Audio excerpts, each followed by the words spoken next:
friends, welcome to my channel Medicos Heaven. Hope you guys are well. हमने पिछले lecture में पढ़ा था एसिडिक स्ट्रेंथ के बारे में और आज हम पढ़ने जा रहे हैं बेसिक स्ट्रेंथ के बारे में। और आई होप आप सबको अच्छे से समझ में आया होगा। कोई भी डाउट हो तो कमेंट सेक्शन में लिख दीजिएगा। तो चलिए आज की क्लास शुरू करते हैं। आज हम पढ़ेंगे comparison of basic strength of aliphatic amines. ठीक है, एलिफैटिक और एरोमेटिक क्या होता है? एलिफैटिक होते कार्बन चेन्स वाले और एरोमेटिक होते हैं जो बेंजीन रिंग वाले। जो एरोमेटिक हो, मैं एरोमेटिक और नॉन एरोमेटिक फर्दर आगे के लेक्चर्स में पढ़ाऊंगी। तो चलिए शुरू करते हैं। Organic base have either lone pair और नेगेटिव चार्ज। उनके पास क्या होता है? या तो लोन पेयर या तो नेगेटिव चार्ज। मतलब क्या, इलेक्ट्रॉन की डेंसिटी होती है अच्छी खासी उनके पास। ठीक है, उनको क्या बोलते हैं? Organic basis. नेक्स्ट पॉइंट क्या है? Basic strength of organic base is the capability to donate lone pair or minus to H+. इस लाइन का मतलब क्या हुआ? बेसिक स्ट्रेंथ वो होते हैं of organic base is the capability. उनकी कितनी कैपेबिलिटी है जो लोन पेयर और माइनस जो H+ को वो डोनेट कर पाए। मैं आपको बता दूं, बच्चों को कंफ्यूजन होता है, उनको बेसिक और न्यूक्लियोफिलिक स्ट्रेंथ में बहुत कंफ्यूजन होता है कि क्या होते हैं, उन दोनों में डिफरेंस क्या है। वो एक ही समझ लेते हैं, माइनस चार्ज वाले हैं, न्यूक्लियोफिलिक वाले क्वेश्चन आ गए, नहीं आ रहे NSR के आ गए तो वो न्यूक्लियोफाइल समझ लेते हैं, और अगर बेस वाले हैं तो उनको बेस समझ लेते हैं। पर ऐसा नहीं होता, there is a basic difference between them.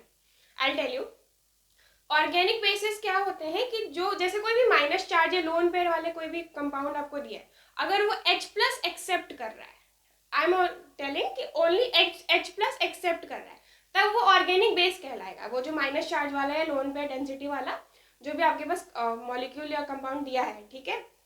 और अगर अदर देन H+, अगर वो अटैक करे, कोई भी मतलब माइनस चार्ज लोन पेयर वाले जो अटैक कर रहे हैं, अगर वो H+ पे अटैक ना कर रहे हो, किसी और भी इलेक्ट्रोफाइल पे अटैक कर रहे हो, कोई भी प्लस चार्ज वाले इलेक्ट्रॉन डेफिशिएंट वाले, अगर उन पे अटैक कर रहे हो, तब वो उनकी क्या कहलाएगी? उस बेस की, मतलब वो जो माइनस चार्ज वाला है उसको वो क्या कहलाएगा? उसकी न्यूक्लियोफिलिक स्ट्रेंथ होगी। तब वो समझ में आया बेसिक स्ट्रेंथ और न्यूक्लियोफिलिक स्ट्रेंथ का डिफरेंस। बेसिक स्ट्रेंथ क्या है? जब हम H+ पे अटैक करते हैं तब वो कहलाता है बेसिक स्ट्रेंथ, और other than H+ then it will be called as nucleophilic strength. तो चलिए आगे की लाइन देखते हैं। मैं एक एग्जांपल के थ्रू आपको समझा देती हूँ। जैसे कोई भी एक माइनस चार्ज वाला कंपाउंड है, वो H+ एक्सेप्ट किया, क्या बना हमारे पास? H2। तो ये क्या है? यहाँ पे बेस है, यहाँ पे बेस की तरह काम कर रहा है क्योंकि वो H+ एक्सेप्ट कर रहा है। फॉर द नेक्स्ट क्वेश्चन, ये लोन पेयर वाले हैं, ये भी H+ एक्सेप्ट कर रहा है, तो फिर ये भी क्या हुआ? ये बेस हो गया हमारा।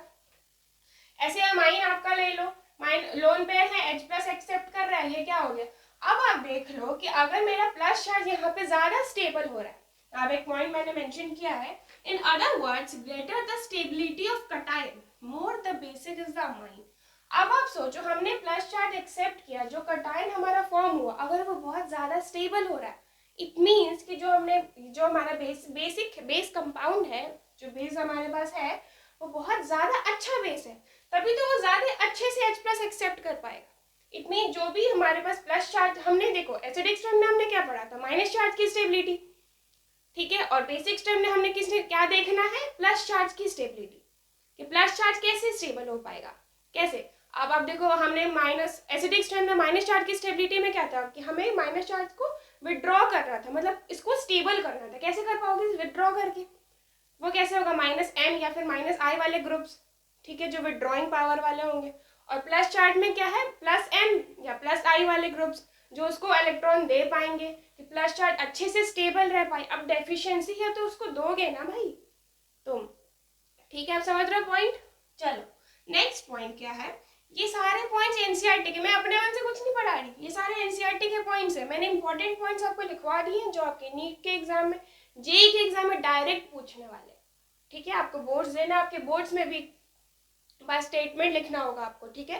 तो ये सारे पॉइंट्स अच्छे से नोट करके लिखो, अलग अलग पेन से या जो भी हाईलाइट करके आपकी आदत हो, जो भी वैसे करके लिखा करो, ठीक है। क्योंकि आप हाईलाइट नहीं करोगे, अलग पेन से नहीं लिखोगे, तो आपको जनरल पॉइंट्स लगेंगे, तो फिर आपका ध्यान उतने अच्छे से नहीं जा पाएगा उस पर, ठीक है। मैंने खुद को अलग कलर से लिख रखा है।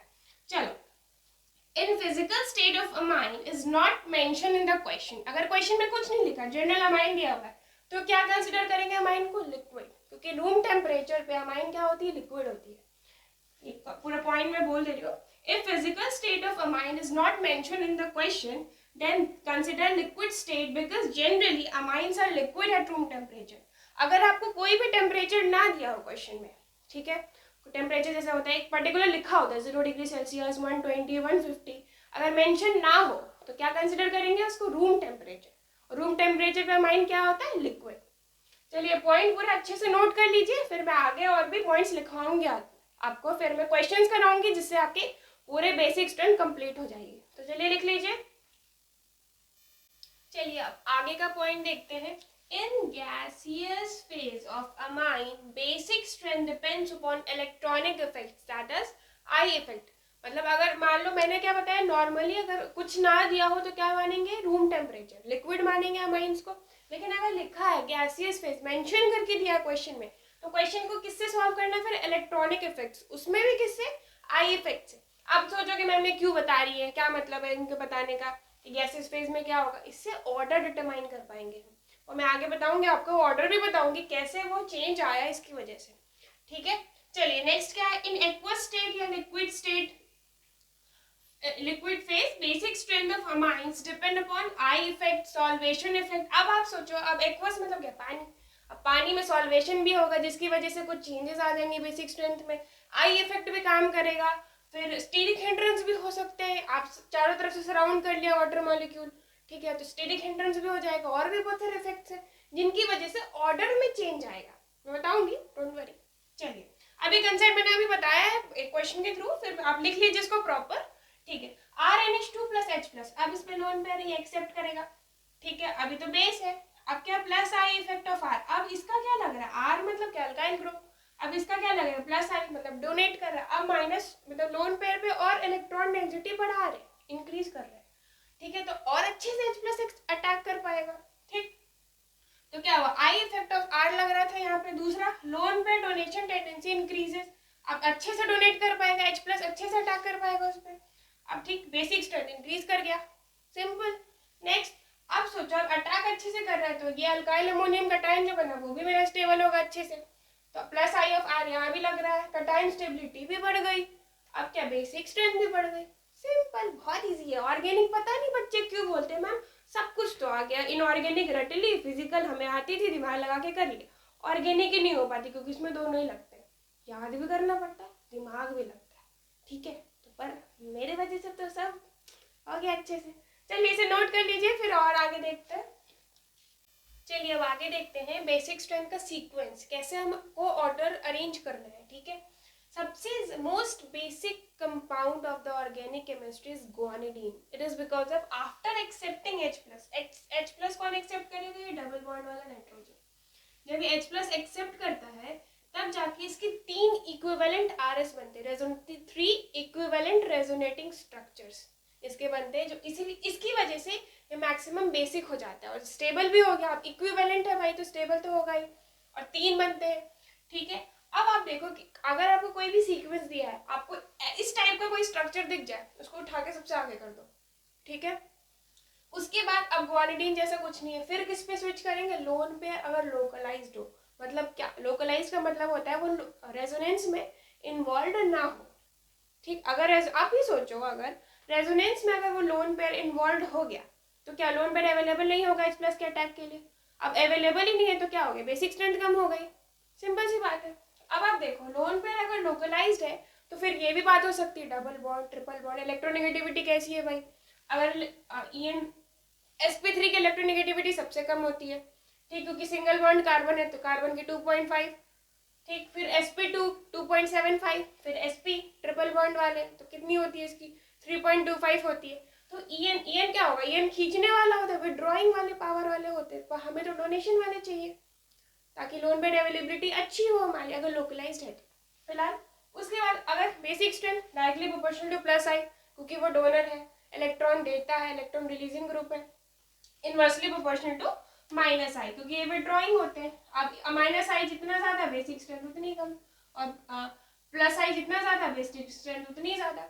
ठीक है, ये फाइनल हो गया लोन पेयर लोकलाइज्ड। अगर ऐसा ना हो, अगर लोन पेयर डी लोकलाइज्ड, अगर किसी भी सीक्वेंस आपको दिया है, गुआनिडीन दिख रहा है आगे कर दो, फिर उसके बाद क्या देखना है हमें, लोन पेयर लोकलाइज है कि नहीं, उसमें भी फिर क्या देखेंगे, sp3 वाले आगे होंगे, फिर sp2 पीछे होगा, फिर sp वाला, फिर वो भी हो गया। उसके बाद सबसे पीछे किसको फेंक देंगे हम, जो लोन पेयर डी लोकलाइज्ड है, क्योंकि उसका लोन पेयर हमारा अवेलेबल नहीं हो पाएगा अटैक के लिए।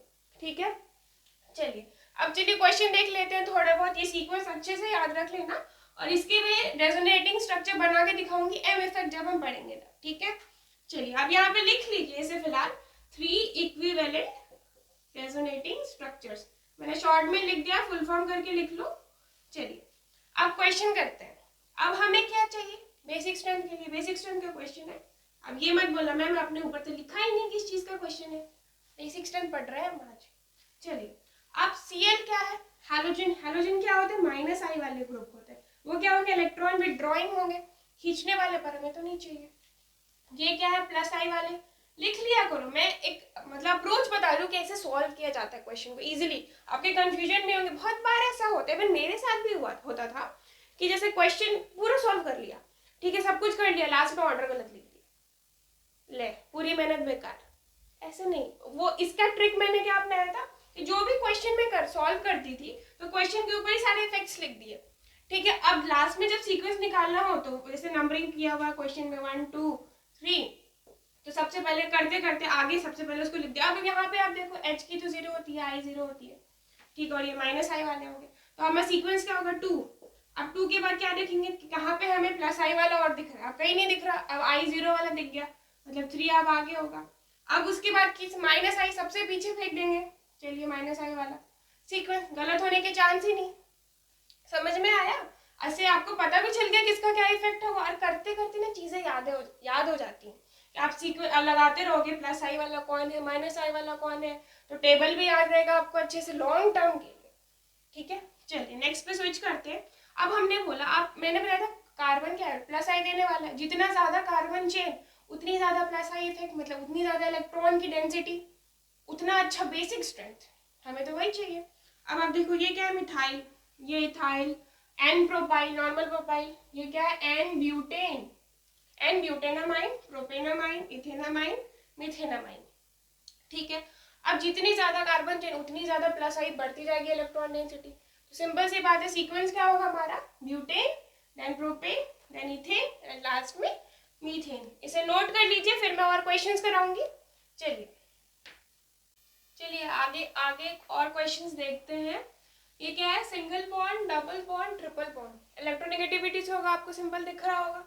चलिए अब क्या, इलेक्ट्रोनेगेटिविटी जितनी ज्यादा क्या होगा, माइनस है खींचने की पावर, विथड्रॉइंग पावर उतनी ज्यादा, पर हमें तो देने वाली चाहिए, डोनर पावर चाहिए, तो क्या होगा, रिवर्स हो जाएगा ऑर्डर।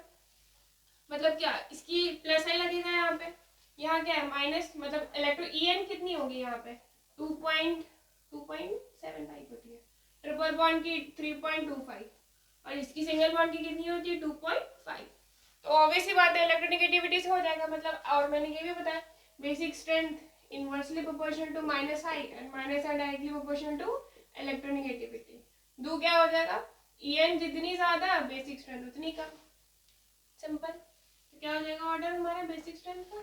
ये नेक्स्ट क्वेश्चन पे आते हैं, ये क्वेश्चन बहुत अच्छा है, मुझे तो बहुत अच्छा लगा था। चलिए अब इस क्वेश्चन में क्या है, NH हर जगह कॉमन है। अब हमें क्या देखना है इसको, ये क्या है OR, इसमें क्या माइनस आई लगेगी, विथड्रॉइंग पावर है, ये एरो बना लिया करो, पता है इससे अच्छा होता है आइडेंटिफाई करना, ठीक। अभी मतलब लग रहा होगा कि ये बकवास है, क्या एरो एरो बनाना, इतना नाटक क्यों करने, ये सजाने के लिए नहीं है, ये समझने के लिए। अभी ठीक है बकवास लग रहा होगा, पर जब रिवीजन करोगे ना तो यही काम आएगा, ठीक है। चलिए ये भी विथड्रॉ करेगा NR2। अब यहाँ पे क्या है, कार्बन है, ब्रिज का मतलब क्या होता है, कुछ नहीं लिखा तो कार्बन मानते हैं। अब इसमें क्या इलेक्ट्रोनेगेटिविटी से यहाँ भी कर सकते हैं, कार्बन, नाइट्रोजन, ऑक्सीजन, इसकी इलेक्ट्रोनेगेटिविटी ज्यादा, तो अब नंबरिंग कर लो 1 2 3, तो सबसे ज्यादा हो जाएगा फर्स्ट बेसिक स्ट्रेंथ, फिर third and then second, simple था। Next cyclopropane, cyclobutane, cyclopentane, cyclohexane, donor बढ़ रही है, प्लस आई बढ़ रही है, सिंपल था, बहुत इजी था, बहुत इजी है ऑर्गेनिक, बहुत ही ज्यादा इजी है। अब चलिए अच्छा क्वेश्चन आया है, if gaseous phase is mention in the question then we will solve basic strength by electronic effects, and उसमें भी क्या आई इफेक्ट, ठीक है। अब गैसियस फेज दिख गया, अलर्ट हो जाने का, ठीक है। गैसियस फेज अब इलेक्ट्रॉनिक इफेक्ट से करना है, आई इफेक्ट से करना है, सिंपल था। आई इफेक्ट तो आपको पता ही है, डरने की बात नहीं। बेसिक स्ट्रेंथ ऑर्डर चाहिए तो मतलब क्या, जितनी ज़्यादा डोनर वाली प्लस आई वाली उतनी अच्छी बेसिक स्ट्रेंथ।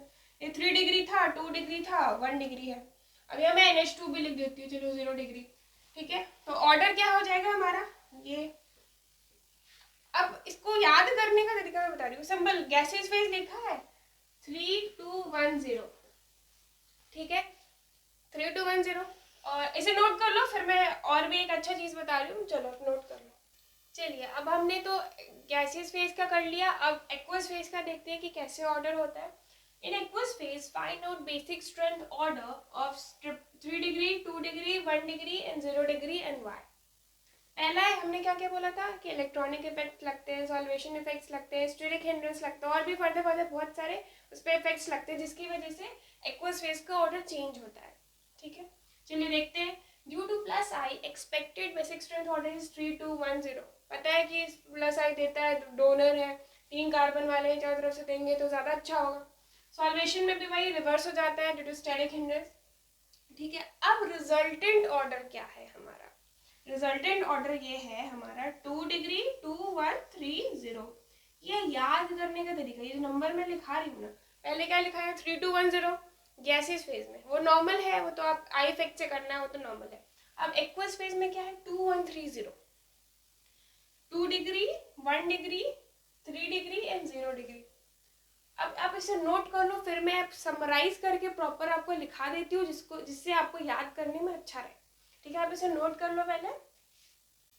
चलिए, अब समराइज करके मैंने लिख दिया है 3 2 1 0।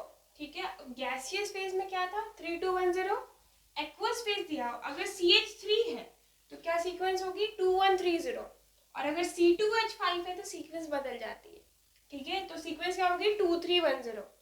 ये चीज़ें आपके ना टिप पे रटी हुई होनी चाहिए, क्योंकि वो मल्टीपल टाइम्स पूछा है नीट में। एम्स का तो फेवरेट हुआ करता था, अब नीट और एम्स जो मिक्स हो गए हैं, तो अब नीट का भी फेवरेट हो जाएगा ये। ठीक है, और IIT-JEE में भी आते रहते हैं, जेई शायद 18 या ऐसे ही कुछ रिसेंट ईयर्स में भी आया हुआ है। ठीक है, तो आपके टिप पे होना चाहिए, अगर गैसियस फेज है तो सीक्वेंस क्या होगा 3 2 1 0। एक्वस कुछ नहीं दिया है, गैसेस लिखा होगा, कुछ नहीं दिया तो एक्वस मान के करेंगे। जैसे ही आपको CH3 दिखे 2 1 3 0, C2H5 दिखे 2 3 1 0। ठीक है, ये सीक्वेंस आपके रटे हुए होने चाहिए, मैंने बोला ना। हर चीज़ें समझ के कितना कर लोगे, थोड़ा कुछ चीज़ें रट के रखो, ताकि आपको टाइम कंज्यूम होगा, वो क्वेश्चन, वो जो टाइम आपका बचेगा आप किसी और क्वेश्चन में लगा सकते हो। ठीक है, तो चलिए आज का लेक्चर यहीं ख़त्म करते हैं, और यूं ही मेरे चैनल के साथ बने रहें। कोई भी डाउट हो तो कमेंट सेक्शन में ज़रूर से लिख दीजिएगा, और मेरे चैनल पे न्यू है तो प्लीज़ सब्सक्राइब करना ना भूलें, और अगर अच्छी से समझ में आएगा तो लाइक करना भी ना भूलें। See you in the next video, thank you.